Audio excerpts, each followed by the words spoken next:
My boss just read my private messages out loud, in front of everyone, and people are actually laughing.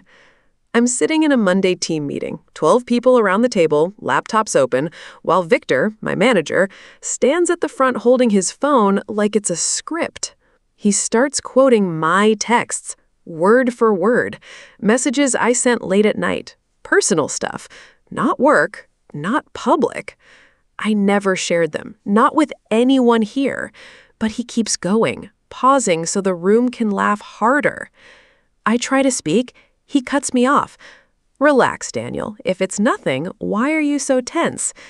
Then I notice someone lifting their phone, recording. I don't say another word. I just lower my head and start taking screenshots. My hands are steady, even though everything else isn't.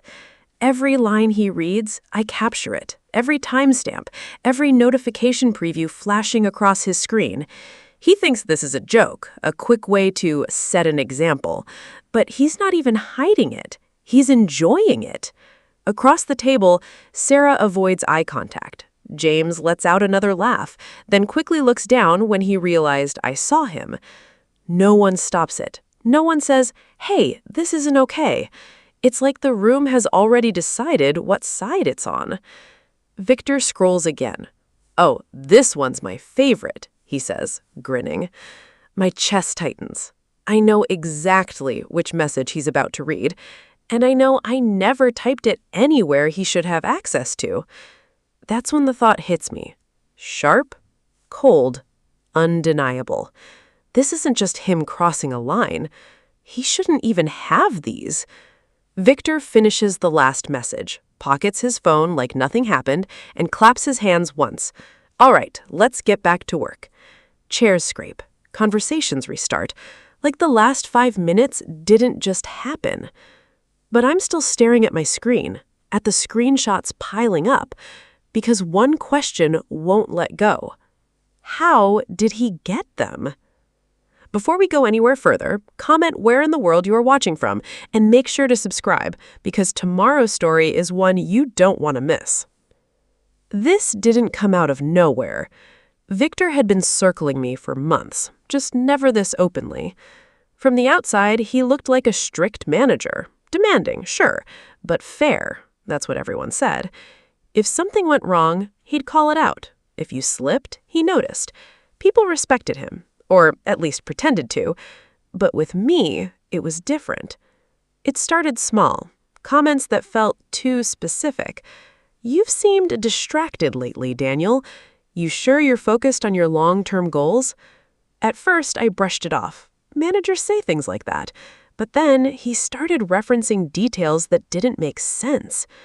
One afternoon, he stopped by my desk and leaned in just enough so no one else could hear and said, "Late nights texting again. That can't be helping your performance." I froze. I hadn't told anyone that. Not here. Not at work. I laughed it off, pretended I didn't know what he meant. But he just smiled like he knew I was lying. After that, I started noticing patterns. Every time I vented to someone privately, Victor would bring it up days later. Not directly, never enough to accuse him of anything, but close enough to make my stomach drop. 3 weeks ago, it crossed a line. I had sent a message to my sister. Nothing dramatic, just frustration. About work, about him. The next morning, Victor called me into his office. He didn't mention the message outright. He just looked at me and said, "If you have concerns about leadership, you should be careful how you express them." Word for word. That's when the doubt turned into something else. I stopped assuming coincidence, and I started paying attention. I didn't confront him. I didn't tell anyone. I just started documenting. Dates, times, comments, screenshots, anything that felt off. At first, it felt paranoid, like I was building a case against something I couldn't prove.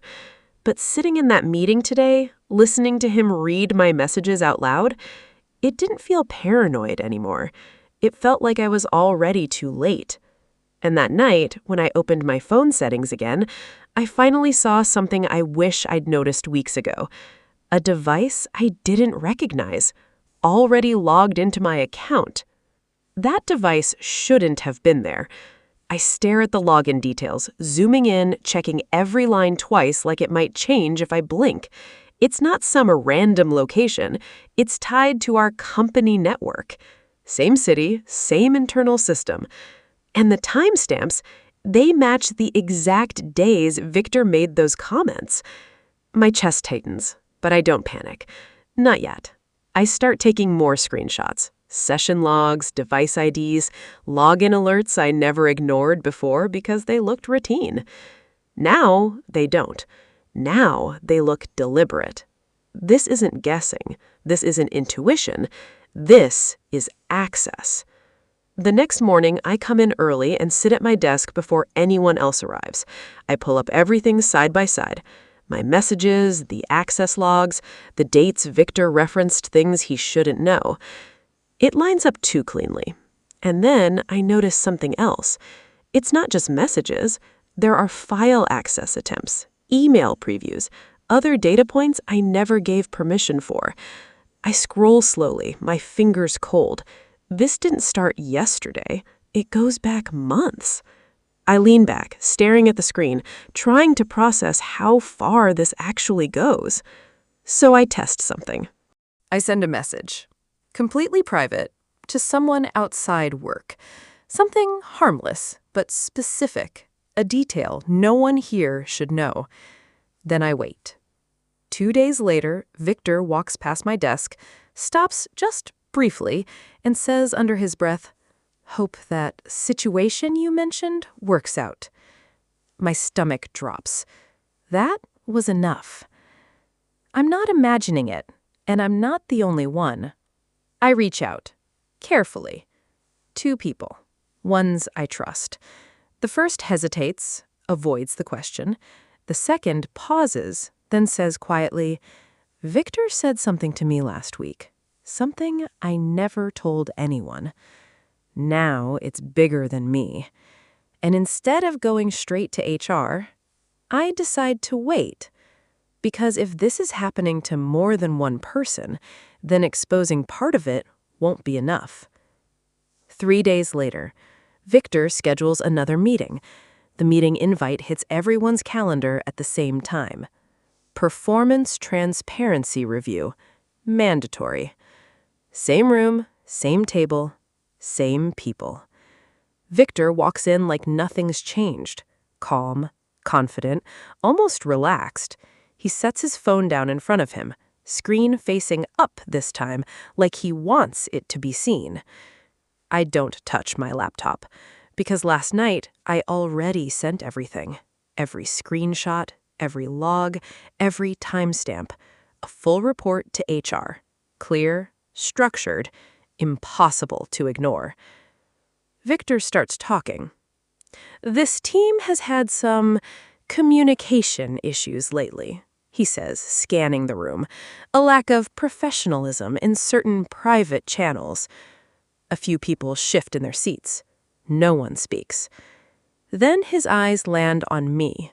Not subtle, not accidental. Deliberate. He smiles, just slightly, like he's testing whether I'll react this time. I don't, because I'm not guessing anymore. Everything lines up now. The device, the access logs, the pattern across employees, the way he used it. Not just to watch, but to control. He keeps talking, hinting at things he could share, letting the threat hang without saying it directly. It's worse than last time, because now everyone understands what he's implying, and still, no one stops him. The meeting ends without anything being exposed, just tension, just pressure, just that quiet fear sitting in the room. Victor walks out like he owns it, like nothing can touch him. The rest of the day drags. No messages from HR, no acknowledgement, nothing. 1 day passes. Then another. Victor laughs in the hallway like usual, schedules calls, assigns work. Untouchable. Even I start to question it. Did I miss something? Was it not enough? Then, on the 9th day, at 10:17 a.m. Victor gets a call. He stands up, straightens his jacket, and says casually, "HR wants to see me." He walks out of the office smiling. 47 minutes later, he walks back in, silent. He doesn't look at anyone. Victor walks straight to his office, closes the door, and for the first time since I've known him, there's no performance, no confidence, no control. By the end of the day, the email goes out. Short, formal, careful. Victor Hale is no longer with the company, effective immediately. No explanation, no details, but by then, people already know something serious happened, because HR doesn't move like that without a reason. The next morning, I'm called in. 2 people are in the room, HR and someone from IT security. Calm, direct, no small talk. They walk me through it. Victor had been using unauthorized access tied to internal systems, leveraging administrative tools he wasn't supposed to have. He'd been logging into personal accounts, pulling message previews, accessing files, not just mine, multiple employees, for months. Everything I sent, the screenshots, the logs, the timeline, lined up perfectly with what they found on their end. The meeting where he read my messages, someone had recorded it. That video sealed it. Intent, pattern, abuse. There was no defense. I nod while they explain it, but the reaction doesn't hit me right away. It comes later, back at my desk when the room feels quieter than usual. No one's laughing now. Sarah stops by first, apologizes, doesn't stay long. James doesn't come over at all. A few others message me privately, short, careful words. Didn't know. Should have said something. But it's different now. The balance shifted. IT launches a full audit. 2 senior staff members are formally warned for ignoring earlier complaints. Policies change. Access gets locked down. And me? I transfer teams within a week. No announcement, no attention, just distance. New desk, new manager, no tension in the air. A message from HR pops up on my screen.